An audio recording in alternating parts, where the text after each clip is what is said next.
43 minutes from Las Vegas, Nevada, down towards Searchlight is the old ghost town of Nelson, Nevada.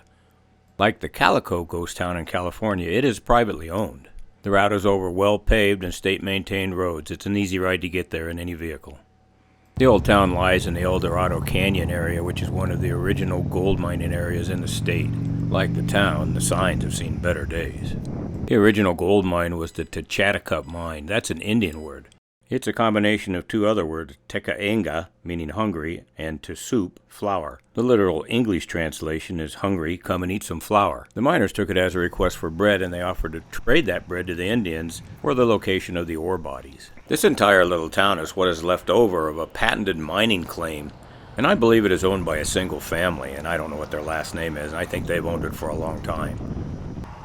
Over the years, they've collected a whole bunch of old cars, old trucks, and old buildings that make up this little ghost town.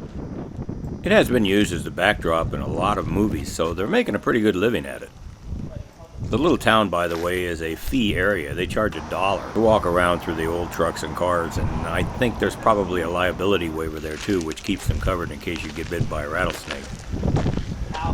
What a menagerie he's got here, you know. Underneath old cars and trucks like this is certainly the home of the rattlesnake.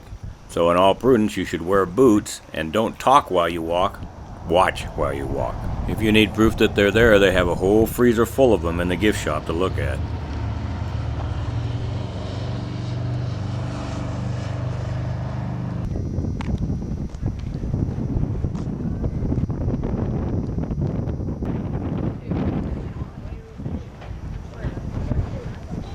There are certainly a lot of curiosities out here to look at, and a lot of signs to keep you on the straight and narrow while you do it.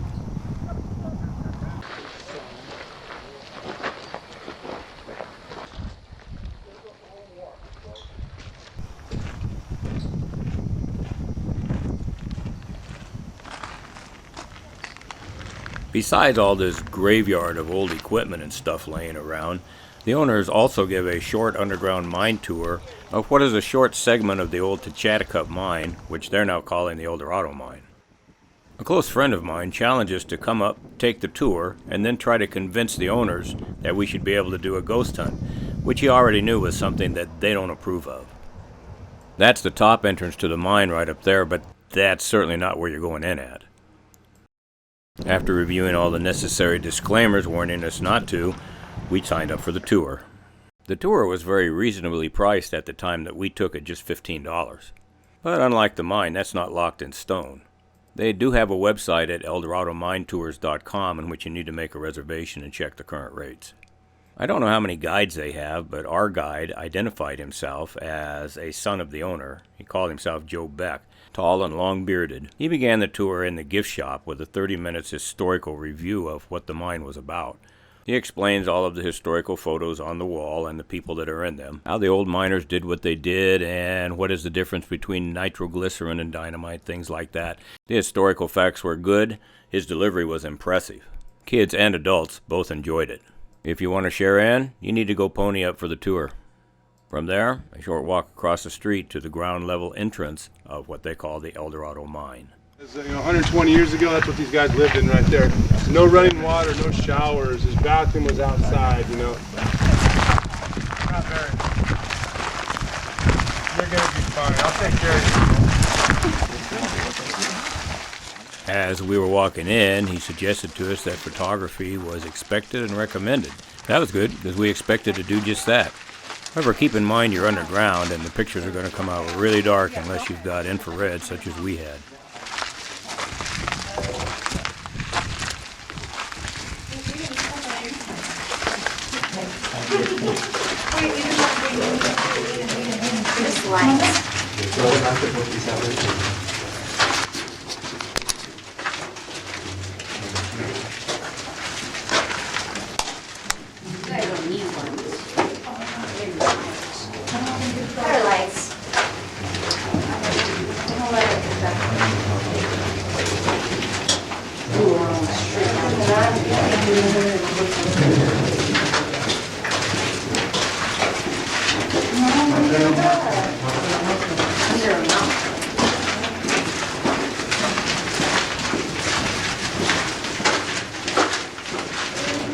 At this point, some of the members of the group decided to venture no further, mostly because the females of the group were wearing some kind of high-heel clogged shoes and they couldn't navigate the trail. Are you going back?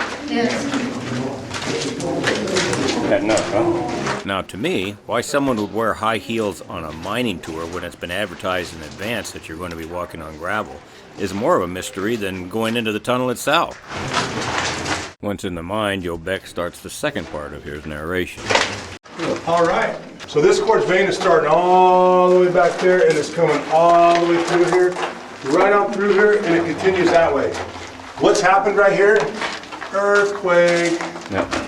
I'm serious. Yeah. So earthquake has happened right here. When an earthquake happens, it will fracture the ground straight up, straight down, all the way to 60 miles deep, left, right. I'm sorry. You want to go ahead? Make sure you guys look up above you. Oh, wow. Gated cover. This was a solid mountain at one time, totally dug out by hand. Now, as you guys are coming in here, look where my flashlight's shining right on this wall right here. Look at that quartz vein running right up the wall right there. So that quartz vein is going right up the wall. That's what the miners are chasing, is that quartz vein. Wherever that quartz goes, they go. The gold is in the quartz. Like the rock over to the left, there's no quartz in that. That means there's no gold and silver in that rock. It's in the quartz vein. And once again, that quartz vein was running straight through here, straight up, straight down. And that's what those miners are chasing, is that stuff right there. And you guys are going to see a lot of quartz and stuff in the walls. And there's a lot of quartz all over the walls right here. And the gold is in this stuff, but mainly it's in this right down the middle right here. There's 3 numbers stamped into anything sterling silver. That's 925. What 925 means is 92 points out. Let's say I had a silver fork and I tried to eat with it, the fork would just bend. It's that soft. The other 7.5% they put into there is copper, and that makes it rigid and lasts a lifetime.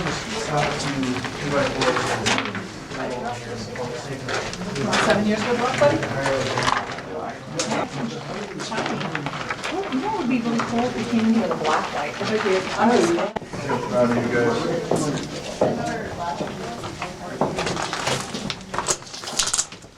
Tracks that go all the way down to the 600-foot level.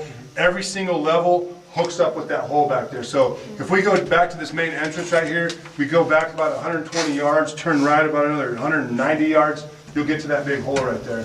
Legend has it. Yeah. No, this canary didn't die of bad gas. I thought my brother was supposed to feed it. He thought I was, so it's more like a mix-up. This is his body. Yeah. Nose, eyes, ears right there. And they're going to lower that thing down to down there. And once again, that mule's going to stay down there for about 3 months at a time. Nose, eyes, ears, body right there. At this point, I wanted to videograph these still photos of a mule hanging in the canvas sack waiting to be lowered. So Jan and I hang back and let the tour go on ahead of us. They've all rounded a corner and are well up another passage. Mule being lowered down. Did you catch that? Let's play it again. Mule being lowered down. It sounds like somebody's stepping on gravel. The issue that we notice is that it records predominantly on the right-hand channel, whereas the camcorder captures both right and left channels through a common microphone. Unless it's at a great distance, the sound amplitude should come through the same on both channels. It could just be a camcorder malfunction, but we know from experience that a lot of times an EVP will only come through on one channel. That's one of the earmarks that we look for. We also know that a lot of times an EVP comes through either slower or faster than what would be considered true sound. This is why beginning researchers walk right over their own evidence while analyzing their work. We know whatever this is, it's not a capture of a human voice. It doesn't sound like that at all. So what else could it be? Assuming, of course, that it just isn't a camcorder malfunction, we're going to dig into it a little deeper here. I'm going to do a screenshot here and show you how we analyze this on Adobe Elements. At least as much as I can. Using one screenshot program to take a picture of another program doesn't render the best results for either programs. This is the Adobe navigation pane. The top channel up here is for video. And the bottom channel is for audio. This little line that's right here is video opacity. The line down here is amplitude for the audio. And we're going to go ahead and switch the sound on. And we're going to play out that channel. I think we're going to find right about in here is where we hear that scratchy sound. You will be lower down. Play it back and forth.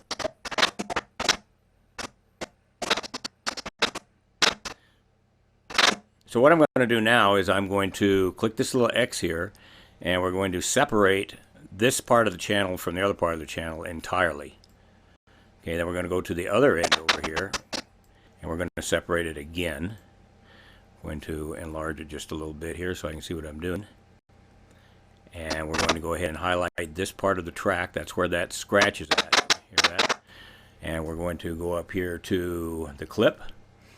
We're going to go to time stretch. Time stretch is at 100%. That shows us true motion, and we are going to drop that down to 1/4. We're going to drop down to 25%. We're going to leave the reverse speed and the maintain audio pitch the same as it was. Click OK. Now that's going to expand that. Now it's down to 25% of its true speed. And now we're going to hear what it plays out to be, and you'll find that it's not scratchy any longer.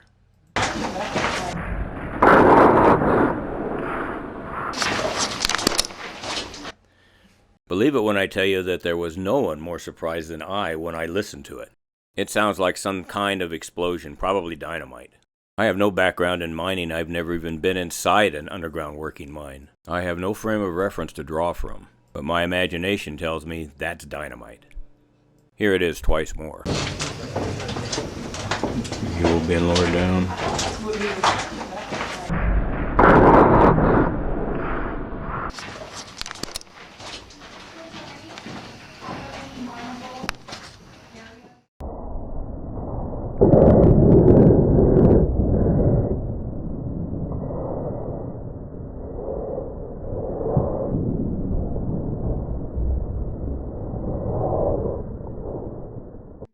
That's all the miners are doing is chasing the quartz vein. So wherever this quartz vein goes, they're going to chase it.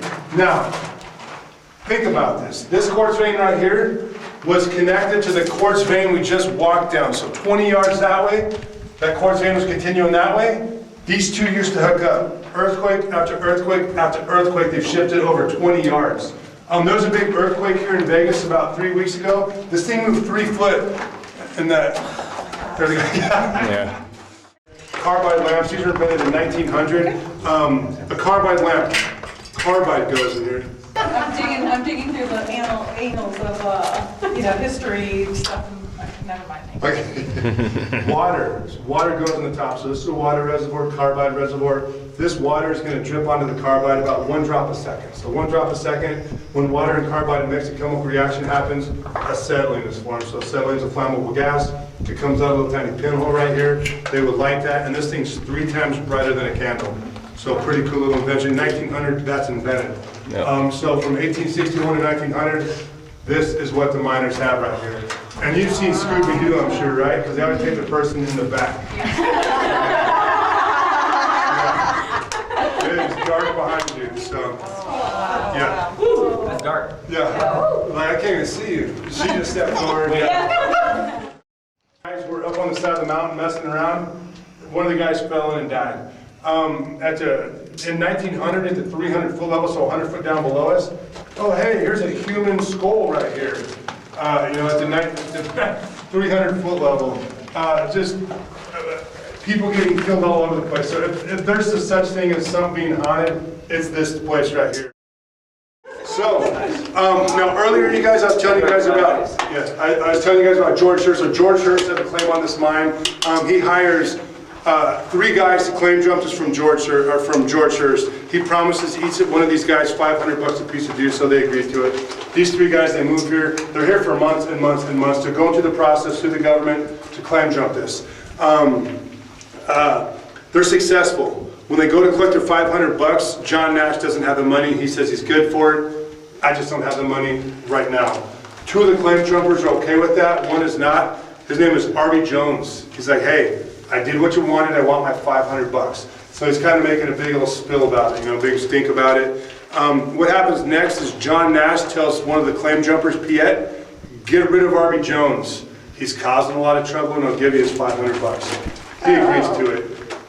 This Piet starts spreading rumors. Ghost stories, especially historical ghost stories, are fun to tell. Sitting around a campfire at night, or in this case around an old mine surrounding a carbide light, and listening to ghost stories is enough to make anyone squeamish. But as I always tell people that ask, the last thing you want is for me to be on a camping trip with you telling ghost stories around a campfire, because my stories are real. And at the end of that night, nobody sleeps. Which is really dumb. It's Hollywoodish, because truth be known and all the cards laid on the table, there is nothing out there that can or wants to hurt you. It just wants to let you know, hey, as you went here, so went I.